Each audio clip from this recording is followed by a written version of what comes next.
আজি আমাৰ চান্দনিয়া পাগলা বাবা মন্দিৰত যি আমাৰ প্ৰত্যেক বছৰে হ'বলগীয়া যি অশোকা অষ্টমী আছে, এই অশোকা অষ্টমী লৈ কেনে আজি কাৰ্যনিৰ্বাহক সভা পাতিছোঁ। এই আজি কাৰ্যনিৰ্বাহক সভাত আমাৰ উপদেষ্টা মণ্ডলীৰ লগতে আমাৰ সন্মানীয় সদস্যসকলতো আজি উপস্থিত থাকে। এই কাৰ্যনিৰ্বাহক সভাৰ জৰিয়তে আমি অহা 1 মাৰ্চ তাৰিখে আমি এখন সাধাৰণ সভা পাতিম। এই সাধাৰণ সভাৰ জৰিয়তে আমি এখন সাধাৰণ সভাত অভ্যৰ্থনা সমিতি গঠন কৰিম আৰু এই অভ্যৰ্থনা জৰিয়তে অহা যি আমাৰ 26 মাৰ্চ তাৰিখে যি আমাৰ অশোকা অষ্টমী আৰু এই চান্দনিয়া পাগলাত যজ্ঞ অনুষ্ঠান হ'ব, এই যজ্ঞ অনুষ্ঠানত আমি কমিটি বনাই কেনে গতানুগতিকভাৱে যি আমাৰ এই চান্দনিয়া পাগলা বাবা মন্দিৰ আপোনালোকে নিশ্চয় গম পায় যে লাখ লাখ ভক্তৰ সমাগম ঘটে এইটো মন্দিৰত।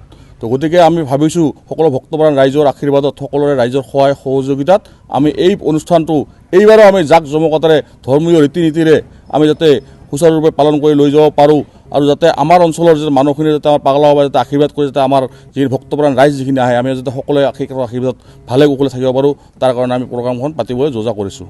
এইবাৰ আমাৰ অশোকা অষ্টমীটো আমাৰ অহা 26 মাৰ্চত অনুষ্ঠিত হ'ব, দিনজোৰা কাৰ্যসূচী উৎসৱ। আৰু তাৰ লগতে আমাৰ যজ্ঞ অনুষ্ঠান আমাৰ পতা হয় প্ৰত্যেক বছৰে। আমি বিশ্ব শান্তিৰ কাৰণে আমি যজ্ঞ অনুষ্ঠান আমি ইয়াত যজ্ঞ অনুষ্ঠান আমি পাতোঁ। নিশ্চয়কৈ আমি যিহেতু আমি অহা 1 মাৰ্চ তাৰিখে আমি এখন সাধাৰণ সভা আমি দিয়া হৈছে আমাৰ কাৰ্যকৰী সভাৰ জৰিয়তে। আমি 1 মাৰ্চত আমি সাধাৰণ সভাৰ জৰিয়তে আমি আলোচনা কৰি কেনে, যিহেতু আমি প্ৰত্যেক বছৰে আমি যোৱা 2 বছৰৰ পৰা কৰি আছোঁ আমি যিটো ভোগৰ ব্যৱস্থা, হয়তো আমি এই বছৰ যদি আপোনাৰ ৰাইজৰ সহায় সুবিধা থাকে নিশ্চয় আমি ভোগৰ ব্যৱস্থা আমি কৰিম। নমস্কাৰ, মই আমাৰ ঐতিহাসিক পদ্ম পুৰাণ খ্যাত পুৰণি গ্ৰন্থত বৰ্ণিত আছে আমাৰ ঐতিহাসিক শ্ৰী শ্ৰী পাগলা বাবা মন্দিৰ আৰু মনসা মন্দিৰ।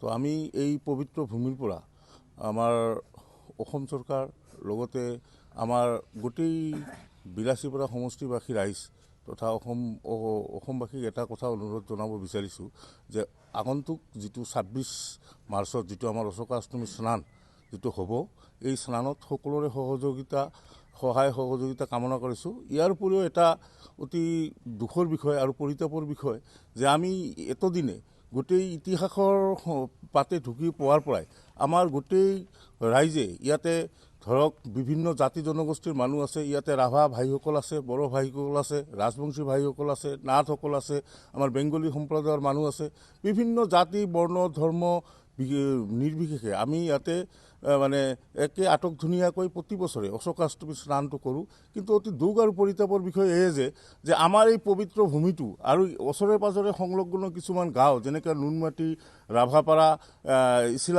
ইছলামাৰীটো নহয় শিলডাঙা, তেনেকুৱা ধৰণৰ বহুত গাঁও, আমাৰ নুনমাটিৰ এটা বৃহৎ এখন ডাঙৰ গাঁও, এই গোটেই গাঁওসমূহ আমি বিলাসীপাৰা ঐতিহাসিক বিলাসীপাৰা সমষ্টিৰ পৰা এই আমাৰ পবিত্ৰ স্থানটো কি কাৰ চক্ৰান্তত কাৰ প্ৰৰোচনাত এই আমি সমষ্টিৰ পৰা এই মন্দিৰটো ত্যাগ কৰিব লগা হৈছে। ইয়াৰ সৰ্বসাধাৰণ ওচৰৰ ৰাইজে এতিয়ালৈকে নিজৰ চকু পানীত ৰাখিব পৰা নাই, সদায় কান্দে যে আমি এই বিলাসীপাৰা ঐতিহাসিক বিলাসীপাৰা সমষ্টিৰ পৰা আমি বেলেগ সমষ্টিলৈ যাব লগা হৈছে।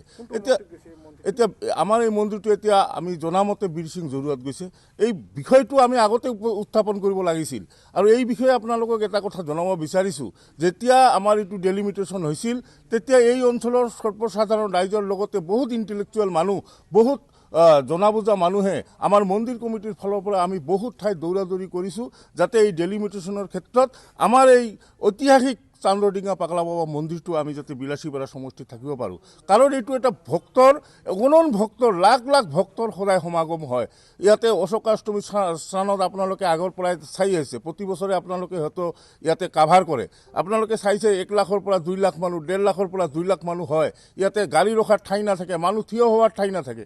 এনেকুৱা এটা ঐতিহাসিক এটা মন্দিৰ কাৰ প্ৰৰোচনাত, কোন ব্যক্তিৰ কিহত যে আমাৰ এই সমষ্টিটো আমি ৰক্ষা কৰিব নোৱাৰিলোঁ, তাৰ কাৰণে পাগলা বাবাৰ ওচৰত আমি প্ৰাৰ্থনা জনাইছোঁ আৰু আমাৰ বিভাগীয় কৰ্তৃপক্ষকো আমি অনুৰোধ জনাইছোঁ এইটো যিকোনো প্ৰকাৰে যদি আমাৰ এই বিলাসীপাৰা সমষ্টিতে বাহাল ৰাখে তেতিয়াহ'লে আমি নথৈ আনন্দিত হ'ম।